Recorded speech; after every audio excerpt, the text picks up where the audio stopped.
and we thought about having someone from the arts, and we have Brianna Musco, who had some songs that we had on our bulletin board, and we thought about inviting her, and she graciously said yes, and here she is, Brianna Musco. Let me start from the beginning. How did you get into the music? When did it start for you being so interested in music? When I was, I think, 6 years old, my uncle Vinny has a studio in Westwood where they teach guitar, piano, everything. And so because he taught guitar, I wanted to be just like him. Free lessons go a long way. So when I was 6 years old, I started guitar lessons. Kind of walked away for a little bit to do the sports route, and then came back probably my senior year of high school. I got pretty serious with music. Prior to, I always use the date March 15th, that's in my head, may not be exact date when we closed down. Prior to March 15th, what were you doing in the music business? How were you moving along? What was your process? So March 15th, we had just gotten back from Europe. We were singing shows in underground bars, street performing, making so many awesome new connections and friends and fans. So I had built up the whole year prior to that with the music release, promoting it, marketing it, advertising it, all the business side stuff, to get my band and myself to that next level of the touring, especially internationally. So prior to March 15th, we were having a great time. Okay, now March 15th comes and the country is locked down. How did it affect you in your business, in your music and the business? So I always try to stay positive. We had our spring and summer tours canceled, both in the US and UK/Europe. So unfortunately we lost out on a lot of amazing memories, a lot of income, and just growth in general. Every time you get on stage you get better, and that's kind of what I looked forward to. The best news about it, though, is we didn't really lose those opportunities. They just got pushed back a little bit. So I'm sitting home getting yelled at to do the dishes and laundry, but also songwriting at the same time, trying to make sure our set list gets that much stronger for when we're allowed back. When you said you had opportunities to sing in the United States, where would that have been? In bars, restaurants? How does that work? We did our time. I like to say we did our time at all the bars, all the restaurants, and we were very excited to start performing at music halls, in the Midwest and even farther out by California, similar to like the Bergen Pack, where we were getting very, very excited. The yeses is what I call it. The confirmation started to roll in February, and was getting excited. And good news is it's just getting pushed back a little bit. That's the way to look at it. So how do you get your music out now? What are you using? I know you're using the internet, so explain how you get your music out. I know you write. Talk a little about your writing and getting all this, reacting now to the pandemic. I wouldn't say it's negative. I've been writing more. I've had more downtime to really sit and figure out kind of what I want to write about. We had all these amazing experiences when we were traveling, and I never really would have had time to sit down, digest it, and write about it if we jumped right to the next, right to the next tour.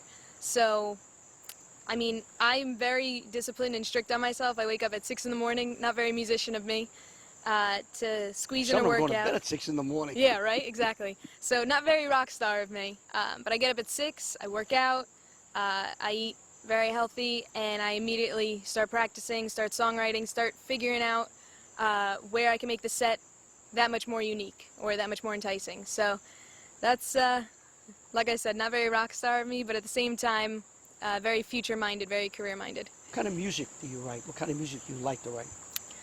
Do you like Stevie Nicks? Stevie Nicks is my favorite. And what I love to do is I love to create that storytelling feature, but then also modify it to a more modern sound, more modern pop sound. There's a lot of fun stuff you could do with a synth. My mom has a huge influence on my music taste just because she's a huge Janet Jackson, Whitney Houston fan, so I've always got that 80s, 90s pop mentality. But then I also have my uncle's influence, so the electric guitar always sneaks its way back in there. So I have fun with it. Do you have any songs coming out that you're writing, you're looking forward to letting us know about? I am so excited. I should be on the phone later today. His name is Nick Mavromatis, is my engineer, and we were on the phone yesterday, and I'm a nitpicker when it comes to tiny things in the mix and the music. So we should be finishing the first single out in September, depending on the way of the world. Got a name for it, the song? Never Stay. Okay. Never Stay. It could change, but for now. Never Stay. I'm so excited for that one. For just the sheer fact that that is something I wrote really from the heart, where it was self-motivating. I deserve better, you deserve better. You should, see what you could accomplish and go out and get it. So that one should be a lot of fun, especially on stage. Brian Carr, who we had on and we interviewed previously, talked about you on the internet, that you've gotten so good with the internet. How do you use the internet to get your music and your ideas out? Of course. So when I first started, I, like everyone, had an Instagram account or a Facebook account just for personal pleasure, nothing crazy. And YouTube is a very great tool, and it's free. So what I did was I wanted to figure out how I could be different than just the personal use and actually make it a business or a platform that could reach, everybody in the world, because everybody has these types of accounts. So I did my research, figured out the niche way to to squeeze through, because there's a lot of content out there, millions and millions of content. So I wanted to figure out exactly what I wanted to bring to the table, how I could show people that, you can have fun following me, you can be more positive following me, and just rock out following me. So I turn it into a game. I have a sports background, so I look at it as a competition to see how many people I can reach with my music or my posts. Sometimes we're just dancing, sometimes we're just singing. So at Brianna Musco for pretty much everything is where you can find me for that. How many people do you reach? Do you know how many? Analytics are tricky. Sometimes it'll say impressions, which is however many people it saw, which could be upwards of 100,000 for a post. But then actual people that probably took a second to look at it, like 20,000. That's amazing. You mentioned a little bit about sports. I get the feeling that not only are you very good in the arts, but you jump that the boundary and you get into sports. You were a sports. You played a lot of sports at Pascack Hills High School, right? I did, yes. And your sport was? My main sport was soccer, but I played soccer, basketball, and softball. So how did you do? Which one did you like the most? Depends what season we were in.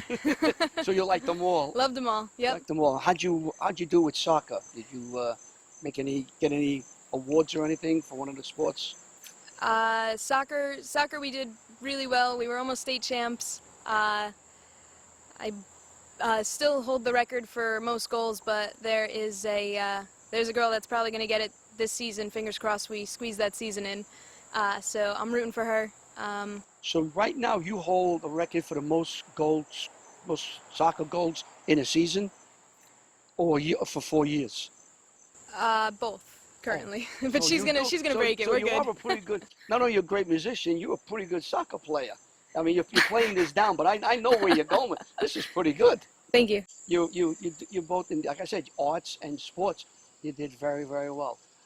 I want to thank you. Now, what we've asked you to do, and you were so gracious to say yes, we'd like you to sing a song for the end of our show. Mm-hmm. Do you have a song prepared for us today, or we have to wait for a week for you to get one started? Do you have something ready for us? I've got it ready, don't you worry. Can you tell us the name of the song and how you came about getting this song for us? Sure. This song is called Forever. It was the first song I ever finished.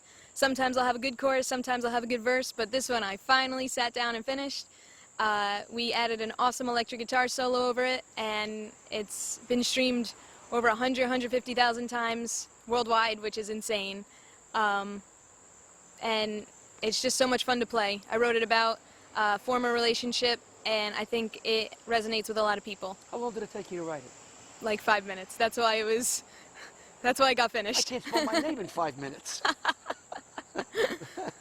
I just want to thank you for coming, and you were speaking with Ida doing all the editing of this show and the taping. When we get back to normal, because we could do a show on how we had to adapt. Mm-hmm. We would like to invite you, and I know you said you had a band. Yes. We would love for you to come up. You could bring Brian with you, because he tags along with everybody. Exactly. You can't get rid of him. You bring Brian up, and we'd like to have you and your band come in, perform, and we'll interview you and all the band members and see where you are. And hopefully when that's over, this pandemic's over, you'll have some outstanding news for us and we'll have an exclusive. Thank you so much, Larry. Thank you for coming. We appreciate it. So in a few minutes, you'll be singing your song, okay? Yes. That's Brianna Musco. Thank you very much. Thank you.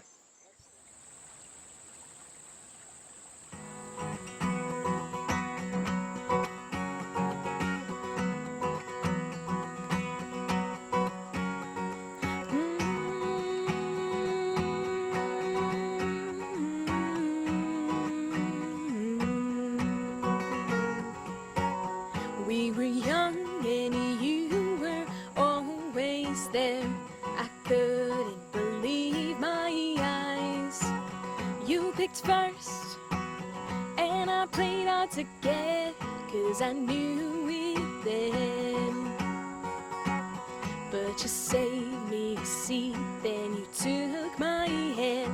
You rescued me when you let me in, and I thought to myself, there you go with everything in every touch. You're making me love you.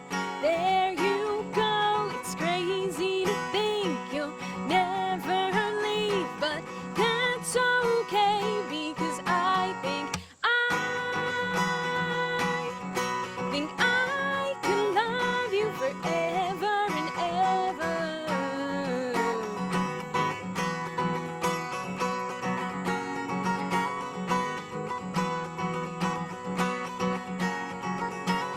Losing time never let me go, and I'll never give up on you. Every time you know what to say when you hold me in your arms. I called you cheap when things got hard, but you're always there when you let me in, and I thought to myself, there you go with everything in every touch. You're making me love you. There you go. It's crazy to think you'll never leave, but that's okay, because I think I can love you forever and ever. Yeah, I think I can love you forever and ever. And later on, you'll tell me I haven't aged, and then I'll set your pills aside for you on Sundays. And I hope that you're not the first to leave, 'cause I know you'll think it's funny to haunt me. So why did you let